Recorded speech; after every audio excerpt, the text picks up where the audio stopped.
လာပါ မင်္ဂလာပါညီ အကိုကမော်ရအိုင်ဖန်နေနေတဲ့အမှုပြန်ရှင်လာဗျ ဟုတ်ပါရဲ့ အကိုရဲ့ဆုပ်တက်နေတဲ့မော်ရအိုင်တွေကစစ်ပြတ်ဖို့ကောင်းဆုံးလေးရတစ်ခုကျွန်တော်ပြောပြပေးပါလားဗျ တော့ဘုရားဟိုကအင်တာနက်နဲ့တုတ်သွားချင်ကျွန်တော်ရဲ့ဒီဘော်ဒါလူပညာဖန်တီးရအောင်လို့ဗျကျွန်တော်ကလေးဘွားလည်းကိုကြည်ရဲ့ဒီတောက်လျှောက်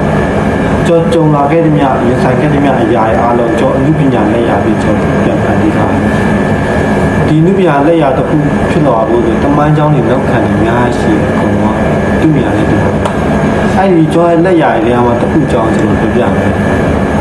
အနုညာလက်ရနေရမောပန်ဒီကက်ချင်းအနုညာလက်ရတော့ကျွန်တော်ပြပန်ဒီဆိုတာလူရဲ့နှလုံးသားကိုစားကြည့်တယ်ကျွန်တော်ကတစ်ပင်ကိုကြည့်နေစဉ်းစားရလို့တော့အဲ့ပန်ဒီလေးကောက်ကန်ပြီးတော့စာအုပ်ကြည့်ပြီးတော့ကျွန်တော်ဆွဲခဲ့ဘလို့ဖန်တီးရမယ်ဆိုတော့စဉ်းစားရတယ်စဉ်းစားပြီးတော့ကျွန်တော်နေရာတိုင်းကြည့်ပြနေရာမှာဘယ်လိုလုပ်ရမလဲတစ်ချက်ကြည့်ပြီးတော့ကျွန်တော်ပုံမော်ဒန်အားလေးတစ်ခုတော့ကျွန်တော်ဖန်တီးဖြစ်လိုက်တယ်ဖန်တီးပြီးတော့ကျွန်တော်နေရာပြန်တိုင်းလိုက်တိုင်းပြီးတော့ကျွန်တော်လူပညာလက်ရအောင်ကျွန်တော်စဖန်တီးအချိန်လေးကြာတယ်ဗျကျွန်တော်ချွေးတွေကျွန်တော်ညံစားတော့ခက်ထုတ်ပြီးတော့ကျွန်တော်ဖန်တီးခဲ့တယ်